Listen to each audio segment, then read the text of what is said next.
Hi, Pastor Dave here for our Sunday night devotional.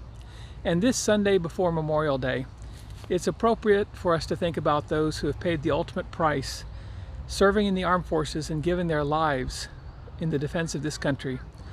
And this country where it's not a perfect country, but it's a country that has freedoms that most of the world envies.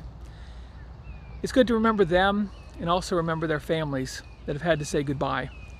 But we know in Christ even those great sacrifices can be made right. I want to talk to you today about 1 Thessalonians 4, verse 13 and following.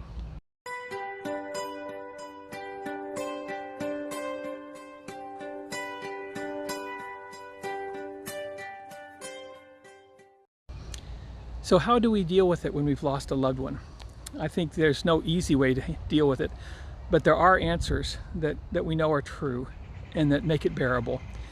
And one of those is that this life doesn't have the last word. When Paul wrote to Thessalonica, they were worried because they expected Jesus to come quickly. They expected him to come within a few days or weeks, certainly not many years. And yet, as time went on, some people passed away, whether it was through persecution or just other causes. People had died. And the concern was, what about those people that have gone before? Are they going to miss the second coming of Christ? Are they going to miss the great reunion? And Paul had an answer for them, and that's the same answer we have today for everyone who grieves a lost loved one.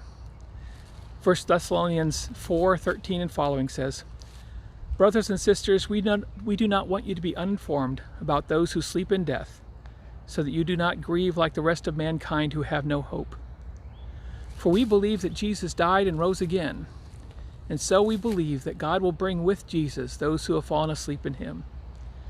According to the Lord's word, we tell you that we who are still alive, who are left until the coming of the Lord, will certainly not precede those who have fallen asleep. For the Lord himself will come down from heaven with a loud command, with the voice of the archangel and with the trumpet call of God, and the dead in Christ will rise first. After that, we who are still alive and are left will be caught up together with them in the clouds to meet the Lord in the air, and so we will be with the Lord forever. Therefore, encourage one another with these words." And those are encouraging words, aren't they?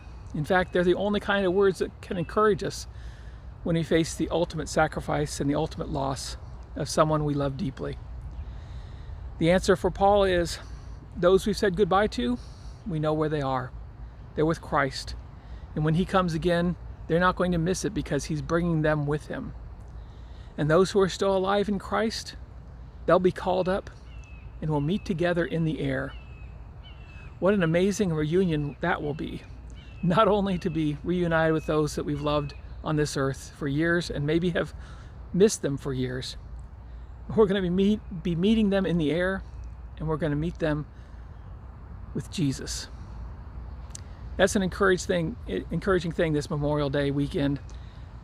If you've lost loved ones in Christ, they're not lost. We know where they are, and one day we'll see them again. Just think what it's going to be when we go up to meet him in the clouds.